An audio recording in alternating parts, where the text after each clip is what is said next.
that shit. I don't want no pit. Nigga, I don't want your bitch. Pull up in a 096. Big body, no 4-wheel. Shit with the lift up kid. Playboy Cardi, Trippie Redd, maybe Lil Yachty. You probably think of today tattoos, colored hair. Today deadass don't feel like a streaming day. Like but I'm gonna get my SoundCloud 2 hours in rapper for is a today and just like call it raps. Did you see the Discord memes yet, bro? I kind of want to say that I seen y'all had like a list of them shits, bro. All y'all sent some. I appreciate that, by the way. I seen y'all had a list of them shits. I looked at them and I fucking laughed. Like I didn't watch the videos. I just looked at them. Son, I'm gonna do it, but I want all of y'all up in here at like one time. So we gonna do it dead ass whenever I got like damn near all of y'all up in here. If you know what I mean. Chances I don't want to think of SoundCloud rap as something nostalgic. I want y'all to laugh at that shit too. With a slow and steady rise to popularity, but at least y'all did it. I appreciate y'all. 2017, SoundCloud rappers had their distorted bass and auto-tuned melodies permeating. I might watch this video and all over the internet. Misconceptions about SoundCloud rap have existed since the beginning. SoundCloud purists would argue that the ones who were the most popular. I try not to laugh, gonna go crazy, bro. We're actually just taking advantage of the work put in by. I'm gonna turn that whole into a YouTube video too, son. That shit gonna be funny as hell. But in 2022, SoundCloud rap's grip on hip-hop culture has had a sad decline, making it about as relevant as it was in 2011. Can I get permission? SoundCloud rappers were not exactly accepted with open arms by hip-hop in the beginning. Yeah, for sure. In the early 2010s, it was clear that trap music and melodic rap were taking over, and the older generation could not accept it. SoundCloud died of young artists so long ago, bro. Poor SoundCloud rap artists, bro. I feel bad for them niggas. Music distribution website. Most of these artists focus on making feel-good music, and were not trying to create poetic masterpieces. They were just having fun, and the fans could feel it in the music, which is what made it so special. It was around 2016 when SoundCloud artists started to dominate the mainstream. Music from the likes of Lil Uzi, Lil Yachty, Kodak Black, and 21 Savage piqued the interest of mainstream listeners. And although these are considered some of the legends of SoundCloud, they wouldn't exist. I think I just gave you permission. Laid the foundation before. Perms. Make sure you're drinking water while watching this video. I know you're thinking to yourself, man, that hoodie looks comfortable. I just released my first collection of clothing through my brand Comfort. I wanted to create a brand that prioritizes quality, comfortable clothing at a reasonable price. Simple graphics or no graphics at all, because that's my style, and also pushing a lot of positivity and good energy without being totally corny. All the products are cut and so custom and not just purchased from some wholesaler. And I guarantee you this Sherpa will be the warmest and softest hoodie you own. And if you're watching this video months or weeks in the future, check out the website. You said SoundCloud died in 2017. SoundCloud died in 2019 whenever fucking Juice WRLD was the last nigga to make it out. But SoundCloud rappers are still here because you can't forget about fucking Uzi and Cardi and, you know what I'm saying, like shit, Lil Xan. You know Lil Xan's at the top of his game right now. See what our most recent drop is. Raider Klan, an internet collective commonly associated with starting the SoundCloud rap wave. But we can't talk about Raider Klan without talking about Odd Future. Yes, collectives and groups have been around in hip-hop since the 80s, but Odd Future was truly ahead of its time in terms of influence. Led by Tyler, the Creator, the collective started with 6 of his friends in Los Angeles, California. They love 3 things: music, clothing, and the internet. You could throw skateboarding in there too. Which ended up being the 3 most important things to SoundCloud rap. Over the years, the group kept getting bigger and bigger. There are so many members, it's almost impossible to keep up with. Similar to the Wu-Tang Clan and Raider Klan, which we will get to. Odd Future started with an anti-industry attitude. Signing a record deal and being on popular radio and MTV was not the agenda they were pushing in 2009. Tyler would take shots at pop culture kind of like Eminem did a decade earlier. Obviously, they would go on to achieve massive mainstream success. Certain TV shows, Grammys, Billboard. They created a different lane that nobody had really capitalized on before. But initially, they were just a bunch of people got to make their sound different, bro. To post their early creations to the world. Raider Klan, whether they admit it or not, kind of came second to OF. Odd Future had a much more colorful, bright, and fun image. Raider Klan maintained a much more gritty, underground, and definitely anti-pop culture attitude. Stylistically, aesthetically, and Denzel musically, Curry, bro. They were nothing like Odd Future. Actually, they were kind of the opposite of Odd Future. They were just similar in the way of being an internet collective. SpaceGhostPurrp founded the Raider Klan in Carroll City, Miami, 2008, taking inspiration from the dark and ominous soundscapes of the early 90s group 3 6 Mafia. Everyone sounds the fucking same. Do you like Yeet, bruh? Do you like Yeet? I ain't gonna cap. Yeet sounds different, so I kind of fuck with him. I kind of Don't fuck be with confused dude. by the I ain't palm gonna trees and cap. sunny skies. It was dark growing up in murder gardens. So SGP used the music as therapy. Blackland Radio 66.6 became an iconic project that inspired a new generation of talent. SGP started getting love from creatives all over the country. Sid from Odd Future would even play his songs at their shows, which introduced the LA scene to him. He caught the likes of the ASAP Mob in New York. Perp famously flew up to New York and performed a candlelit seance, inducting ASAP Yams and ASAP Rocky into Raider Clan. Yeah. Raider Clan was recruiting musical members all over the states, becoming a collective that was more of a cultural identity than it was an organized group of musicians. ASAP took a lot of creative influence from SGP. They went with a much darker sound, using the mythological lettering like the Raider Clan did, using chopped and screwed beats, deep pitched down vocals, wearing golds in their mouth, and embracing southern swag. Being from New York, this was a wildly different approach since most New York rappers were inspired by Nas, Biggie, 50 Cent, MF Doom, and others. The Raider Clan and ASAP Mob bond lasted what seemed to be 5 minutes. A fallout happened. There are a few different stories. Some say there was a fight. Some say SpaceGhostPurrp punched an ASAP camera guy. Either way, it was something small that probably could have been worked out very easily. But SGP would go on to claim that ASAP Rocky got his whole style and swag from him and Raider Clan. Even Playboy Cardi was taking sides with Raider Clan. That didn't age well. SpaceGhostPurrp was a bit volatile. He had a falling out with just about everyone he ever came in contact with. He was known for being extremely bipolar. In true underground fashion, he claims that he was the first to do everything, and everyone bit his style. Yes, he was definitely influential. And I do agree, paying homage to those who came before you is very important. But trying to gatekeep and take credit for someone else's entire career just because you did something similar before them is lazy and whack. Son, if you're gonna go up in a rap game, definitely do not have beefs whenever you are that little in your music. It's just like whenever people favoring the other person more, like you cannot do that. You're gonna lose. It's a fucking loss because nobody's gonna mess with you. The fallout with ASAP was terrible for the Raider Clan. The two groups had potential to be the biggest in the industry, but SGP's unpredictable nature and beefs ended up shortening the legacy of the group. And we know ASAP's legacy just got bigger and bigger. But ASAP's influence, and really everyone else that I'm about to talk about in this whole video, didn't just come from Raider Clan. It came from someone else I must mention, Lil B. It ain't no fun. Oh yeah.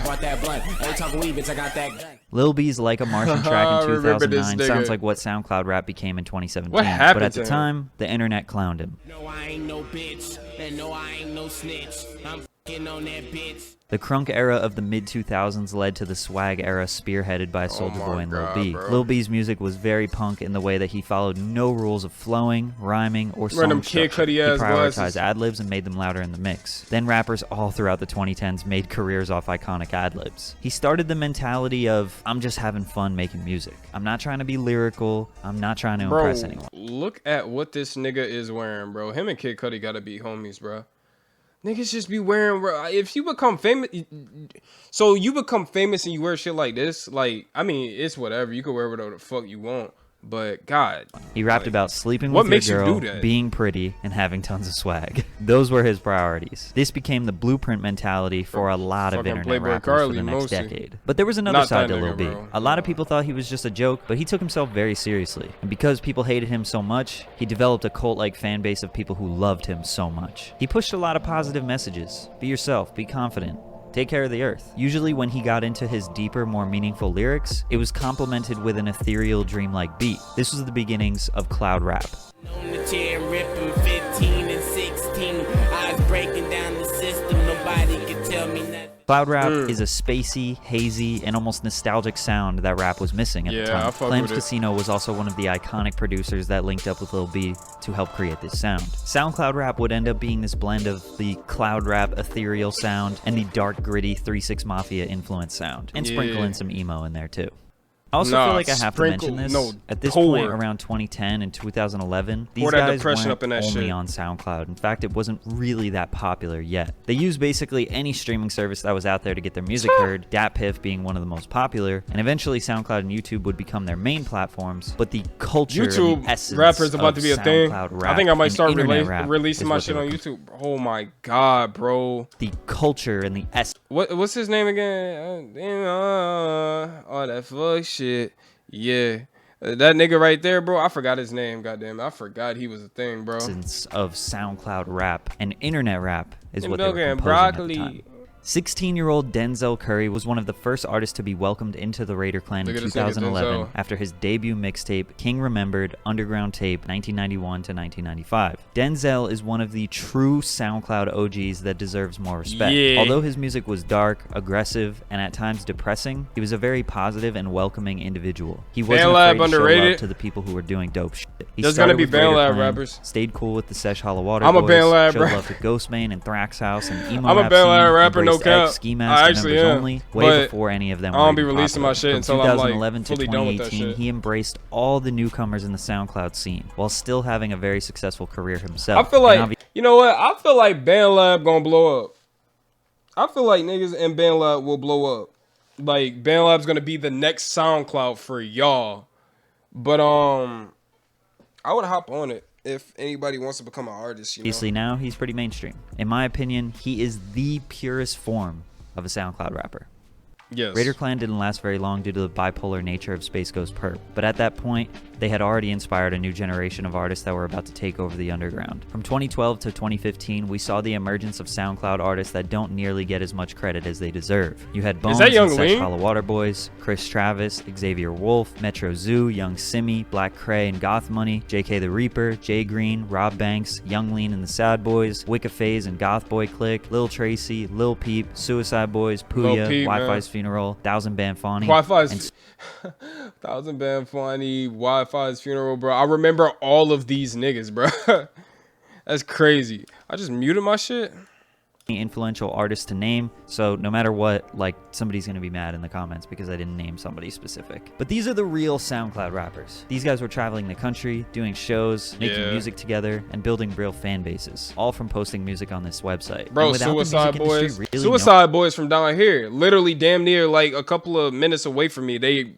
That's where they came up from, and bro, they went crazy about it. The only marketing they did was on Twitter, YouTube, and Tumblr. It was almost like this secret club that only people who spent hours on the internet knew about. Xavier Wolf was actually one of the first artists to get paid from SoundCloud, since his following was so strong there. They reached out to him and personally invited him to be in the first paid partner program. The music was still underproduced, distorted, and not really ready for mainstream listeners. These were all kids in their rooms on FL Studio and USB microphones, not in fancy studios. But their intentions were always to be different, to be anti-mainstream, to create a unique identity. Blowing up was never their concern. Just create a sound that people resonate with and hopefully make a living doing it. It started as just people who were fans of Bones or fans of Denzel Curry or fans of Sesh Hollow Water Boys, and now there are fans of the underground, fans of SoundCloud rappers, people looking to discover more artists on this site. The early artists laid the blueprint for the next artist to follow. No industry push. They weren't secretly signed to a major label and cosplaying as a SoundCloud. Bro,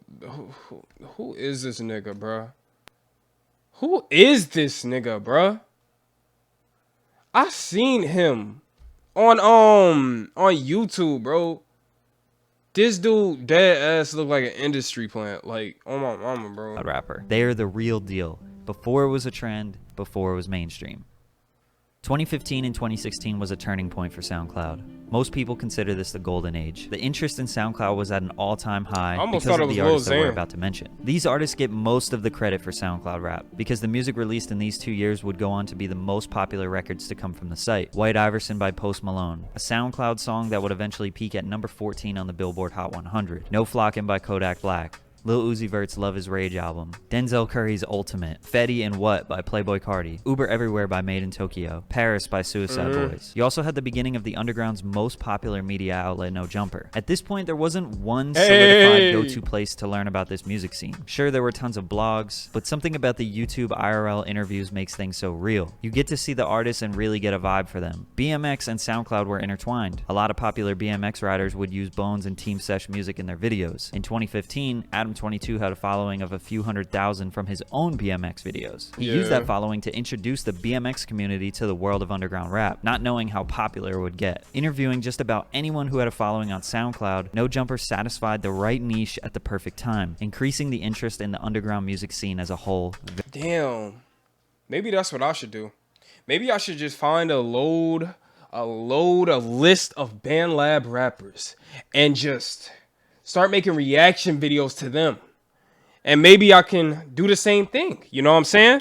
very rapidly. Who the fuck knows? 2016, you had One Night by Lil Yachty. Hop on the wave, be smart. Young Brats. Basically all of X's songs blew up, along with Ski Mask and Members Only. Lil Peep with Star Shopping and the Hellboy tape. 21 Savage with Red Ops and the Savage Mode tape. We also had Lil Pump and SmokePurrp getting popular on their first few releases. Trippie Redd with Love Scars and his first creations. The amount of music dropped on SoundCloud in these 2 years that is now considered legendary 2016, is incredible. A lot of these 2015 and 2016 artists I just mentioned were getting crazy, within bro. just 2 years of making music. 15, there was such a huge influx of new fans of X, Ski, Peep that they never really cared to look back on how these guys got to this level, how this SoundCloud platform really started, and how the artists before them paved the way. I'm not trying to say they don't deserve success or the SoundCloud legend status, but from an elitist standpoint, the new guys didn't grind on the platform the same way the artists from 2012 did. The platform was established already. The community was built. Plus, a lot of the SoundCloud OGs at this point embraced new artists and tried to help them grow. Denzel Curry had a house where he let artists like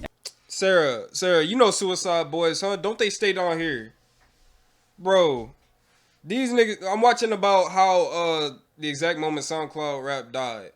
Bro, I think Suicide Boys is still going crazy, in my opinion, because they still up there.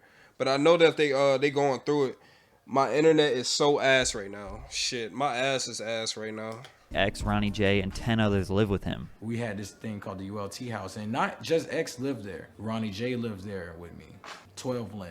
JK the Reaper. So they could make music 24/7 and be immersed in this world, just because he wanted to show love. On the other hand, you could also argue that the first generation artists didn't make anything that the mainstream wanted. Maybe the new generation was just making better, more marketable music. Hell yeah. Maybe you think they don't owe the SoundCloud OGs anything. Oh, regardless, shit. Yes, the they music do. was very good, and their intentions were still pure. Most of the 2015 to 2016 era of SoundCloud still held the same values as most of the OGs, creating a unique sound, showing love to other people, and prioritizing the fans. Some of the craziest shows were happening around this time too. Small venues packed to the gills, and the Hell fans yeah. know every word to the songs. With the rise in popularity of these new generation But that's whenever SoundCloud artists, everyone led was to the doing iconic Zans and 2016 perks and XXL shit, freshman bro. cypher. For those that don't know, the XXL freshman list is a major hip-hop news outlet giving a small group of about 6 to 10 artists a cosign, basically stating that they represent the future of mainstream rap. They are supposed to be the cutting-edge talent that will be household names within the next year or so. And boy was this cypher iconic. Traditionally, the cypher was to rap for the world and to show them your best, to prove that you deserve the audience's attention. But with Cypher a went terrible crazy. beat and 6 artists that do not give a single fuck about the platform, you had all of them bopping around, dancing, laughing, and just having a good time. The hip-hop elitists hated this. How could they disrespect or disregard such a high honor of being a freshman? But the kids loved it. They loved the I don't give a fuck attitude, and it started a shitstorm. The gatekeepers or old heads didn't understand why kids liked the music so much. They were still trying to dictate what popular hip-hop should be. Mumble rap, a term that also became synonymous with SoundCloud rap. It was always a terrible Man, Suicide Boys, bro. I don't know what they doing now, but that was crazy. They actually made it out here, and they were some Louisiana SoundCloud rappers. name for this style, and unfortunately kind of became a real genre name. The internet started this term, but it was first said in 2014 by Michael Hughes of Vlad TV. Emergence of mumble rapping, and it's been going on for a couple years. Yeah, people Then in 2016, it was popularized by Wiz Khalifa. Artists, so we're just rock stars. We call it mumble rap. Oh, so y'all got a name for it? Yeah, me and my homies. It was very harmless coming from Wiz, but the cranky Damn. old hip-hop fans would use this word to devalue the music coming from all new rappers. Yeah, the OGs were like, fuck that mumble rap shit. Bars, nigga. I'm a mumble rapper. Lil Yachty, you don't want nothing too. Maybe these artists didn't care as much about having crazy bars or intricate lyrics, but they weren't always I remember mumbling. that shit. God, I always hated that term. By 2017, SoundCloud rap had already A lot peaked, of them and weren't many even of the mumble, artists are mainstream. for real. Kodak, 21, X, Lil Yachty, Uzi, Playboy Cardi, and many others are now signed with major Those labels. There was are- still great those are SoundCloud some music being goats. put out in Lil 2017. Fucking Skies, bro. Lil Skies back then? Untouchable, son. What happened? Don't get me wrong, but at this point it's hard to consider them SoundCloud rappers when they are doing their releases through major labels. Plus, SoundCloud is getting absolutely flooded with nonsense. Every teenager that has a laptop and a USB microphone were trying to recreate Lil Pump's music because they thought if he can say Gucci Gang in the mic a million Yeah. times, then I can too. Labels were paying Yeah, attention that to shit was anyone who had stupid. Lil one Xan, semi-viral oh my song fuck. on there and try to capitalize on the The movement. GOAT! There were still a few artists that were gems in there though. It was in 2017 where the early works of Juice WRLD, Lil Skies, and Snot were starting to get recognition, who in my opinion were on the tail end of the SoundCloud era. It was Yeah, also in that was the last 2017 couple where we of saw the people. rise of Lyrical Lemonade. Cole Bennett was providing cutting-edge visuals to his favorite SoundCloud rappers' music. Now SoundCloud rap was taking over YouTube. Lil Pump, Lil Xan, Ski Mask, Trippie Redd, Lil Sky's music videos were going viral on YouTube. Cole Bennett was providing better and more interesting visuals than most music industry professionals, and he was doing it for non-mainstream artists. I personally believe Cole's visuals helped people maintain interest in the SoundCloud scene for the next few years while it was dying out. At one point, a Cole Bennett video could make you a career. Bro, Shit, it might still. Cole Bennett just turned down fucking Famous Dex, and Famous Dex was so pissed off just not Famous Dex, Rich the Kid. He turned down Rich the Kid. Rich the Kid got pissed off and got on his ass, boy. I don't even think Lil Wayne cared because it was supposed to be Lil Wayne and Famous Rich the Kid. Why the fuck I keep saying Dexter? Still even be like The that. fuck? Image and fashion became synonymous with SoundCloud rappers. Uzi, Instagram was bruh. growing at an incredible rate and was transforming into a place where people just post pictures of themselves instead of, well, other stuff. Instagram became the new popular way for artists to connect directly with their fans, and it is still today probably the #1 social media for artists. But it was also becoming the #1 app for your sister and the popular kids at school to post selfies and gain followers. So artists having a high engagement and interest allowed them to reach a more mainstream fan base again without a major label. Instagram started Image has popping and always shit. been a part of being an artist, but now Instagram likes, comments, and overall engagement was becoming a way for us to judge how popular or relevant an artist was without even hearing their music. This led to artists growing fan bases on Instagram who had the image This down stupid but not shit, the musical bro. talent to back it up. Hair was getting more colorful, face tats were getting more ridiculous. Look at John Gabbana, you know what I'm saying? He's a changed man, you know what I'm saying? All that Boom Gang shit gone, bro. That's a new man right there. I hate gimmick rappers, bro. Nowadays, it was cool whenever I was a kid. Most of us were kids back then whenever all this shit was going down, bro. I hated gimmick rap. I hate gimmick rappers now, bro. This shit is lame, bro. And it was almost like whoever looked the craziest got the most attention, which was Pretty oversaturating the much. market and making it hard for real talent to shine through, and making it harder for the mainstream to take it seriously. SoundCloud rap always kind of had a negative connotation amongst mainstream media, and even from YouTubers and other video creators. They were an easy punching bag. Shit, I even did it. I think the old heads really did a good job pushing their hate agenda, because if you look up SoundCloud rapper, most of the results will be negative or satirical. There was a time where simply drawing on your face with a Sharpie and yelling simple ad-libs into a camera was a viral video. How to be a SoundCloud rapper was probably the most So recreated simple. video of 2017, 2018. People who were negative towards SoundCloud rappers were definitely overreacting. We got a ton of awesome melodic rap artists out of that era. However, Lil Pump, So Lil many people Xan, blew up. 6ix9ine, Icy Narco, Kid Boo, Skinny from the Nine. I mean, yeah, a lot of bad or mediocre artists got popular, but to even put them in the same category is disrespectful. That's like me saying Vanilla Ice, Marky Mark, and Silk the Shocker are what represent 90s. Marky Mark. Is that Mark Wahlberg? What the fuck? Yo. Oh, hell no. Rap. The That's deaths surprising. of multiple popular SoundCloud rappers did not help the wave either. Lil Peep was one of the Yeah, that was earlier crazy. artists to see massive success from the site, but his death came just before he got mainstream attention. He was one of the first artists that I had ever seen go super viral because of their death. His fame 10x'd overnight. Just 7 months later, XXXTentacion passed away. X was Damn much more shame. famous than Peep when he passed. His death, being gunned down in his hometown, shocked the world. He got even more famous because of it. At that point, he easily was the poster child for SoundCloud rap. He represented what SoundCloud was, but still took it Look at to this nigga mainstream shit, heights. bro. I He was was an sipping on the internet-based tea in your punk hood, who bro. had a raw, in-your-face attitude with a soft side as well. He had the look, Bro, he had X the was funny, drive, too. he was super talented and creative, and he connected with his fans the right way, through the internet, and he made sure that they knew that they weren't just a dollar sign. He was positive and showed love to almost anyone. His single Sad hit #1 on the Billboard Hot 100 the week after he died, making him the first rapper to do this since the notorious B.I.G. in 1997. He was the 9th person to go #1 posthumously ever, and he was the 3rd most streamed artist of 2018. The two future man superstars went dying crazy, bro. prematurely started the decline of SoundCloud rap in the mainstream.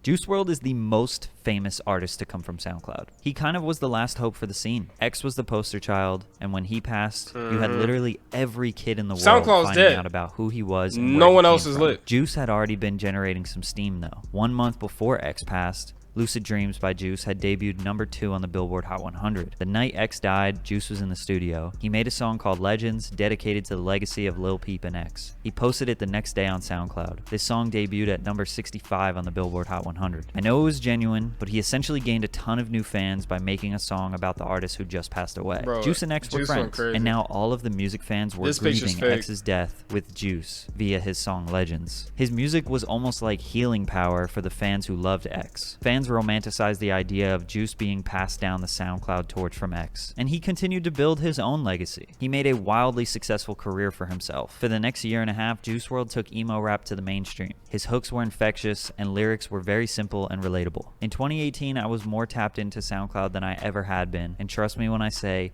everyone was trying to copy Juice WRLD's sound. Look how popular the search Juice WRLD type B got as soon as he hit Billboard. It was hard for me not to. SoundCloud rap was still being clowned on by the old heads. Shit, I still kind of do sometimes. Was an insult for no good reason. Gimmicky type artist careers were going south, and emo rap wasn't the most refreshing or exciting genre in terms of the gatekeepers. The industry made it worse by trying to push these artists through their multi-million-dollar empires. Bro, this nigga, bro, who the fuck? Who is this? While disguising them as SoundCloud rappers. Most of SoundCloud became a place where young artists were trying to capitalize on an opportunity, trying to become famous rather than contributing to the culture. It was once a place to cultivate a community, collaborate and innovate against the industry standard, to go against the grain and build independence. By 2018, it morphed into a place where artists were posting their best replicated versions of popular songs in attempts to go viral. And obviously there are outliers. There are always going to be people creating a wave and doing something innovative on there. I spent a large part of my early career sifting through the weeds, trying to find dope songs and dope artists, and I found a lot of them. A lot of great artists that are still my friends to this day. But throughout 2019 and beyond, it became significantly harder to find a diamond in the rough. Plus, SoundCloud as a company failed to capitalize on their wave. The biggest reason is because they were fighting to try to become a profitable company since 2011. It was a free platform. They introduced a premium service for artists so they could upload much more audio. That didn't really help much. They had loads of copyright issues when major labels stepped in. Songs were getting removed for no good reason, popular accounts were getting banned, and artists were getting copyright strikes on their pages. Then they introduced a very complicated paywall system, SoundCloud Go, with 6 different tiers that were difficult to understand. They had half the amount of major mainstream releases than Spotify, so you couldn't listen to artists like Rihanna, Katy Perry, and the Beatles. A lot of those artists are on SoundCloud now,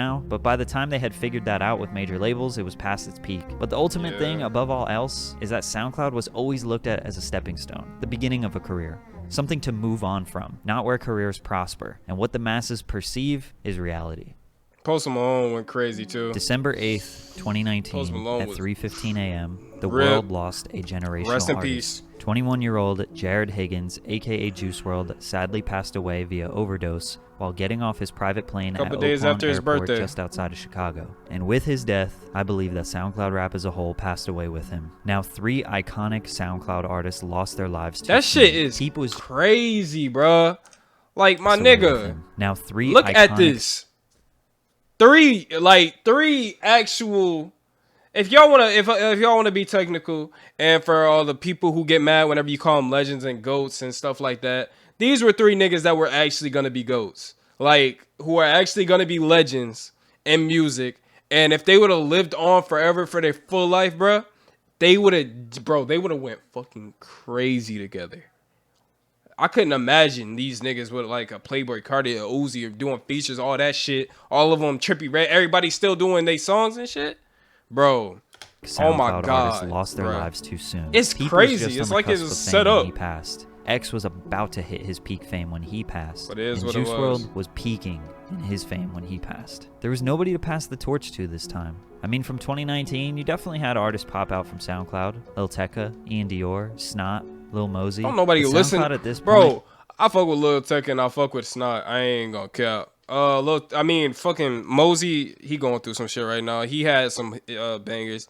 I don't really even listen to Ian Dior. lost all of its community aspect. Kids were going on there and trying to get famous, trying to get signed. People weren't collaborating much. There wasn't much of a community anymore. It almost got too big. TikTok was emerging in popularity after Lil Nas X showed the world how to Lil get Nas a X #1 did song that on shit. the app. Now artists were heading over there looking for an opportunity. From TikTok. 2020 until today, SoundCloud is still looked at as a place to start a career. Speaking just from the rap side only, the community aspect is pretty much gone. I can't speak for other genres SoundCloud's and a other burial communities, ground, bro. but not many underground shows with tons of of emerging talent, not many collectives or groups creating waves, just a lot of individuals uploading their creations. Yeets. It's not totally dead though. There's still millions of active users and tons of very talented artists on there, but the pop culture relevance of SoundCloud rap has dwindled to an all-time low. You have artists like Sofego, SSG Kobe, Yeet, Can, Summers, Autumn, Baby Santana, Young Chris, DC the Don, DC the Midwest, Don. and others that are still killing it on SoundCloud. But we can contribute a lot of their success to their songs going viral on TikTok. Most SoundCloud rappers today are getting poppin' on TikTok first. Remember when being a SoundCloud rapper was considered a derogatory term? And really they were just artists using a free online service to grow a fan base? Well, a lot of artists in 2020 and 2021 used TikTok as a free online service to grow a fan base. But when they blow up, the gatekeepers of the underground call them TikTok rappers, devaluing their music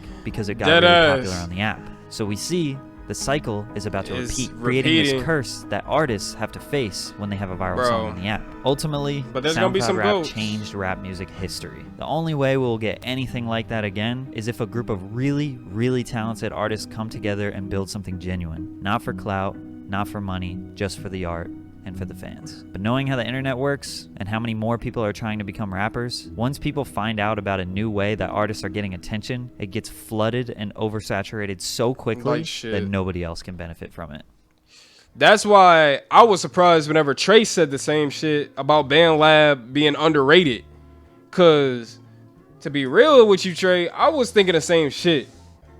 I deadass thought that like whenever I was making music on BandLab, because I make music on BandLab, and I was like, to be real with you, there's not even that really many people on there rapping like that, but there's so many people on there that can actually like make it turn into a SoundCloud. So maybe whenever TikTok ends, you know what I'm saying, the TikTok little era ends, BandLab would be up next, you know what I'm saying? So you never know, bro. Shit, life is crazy.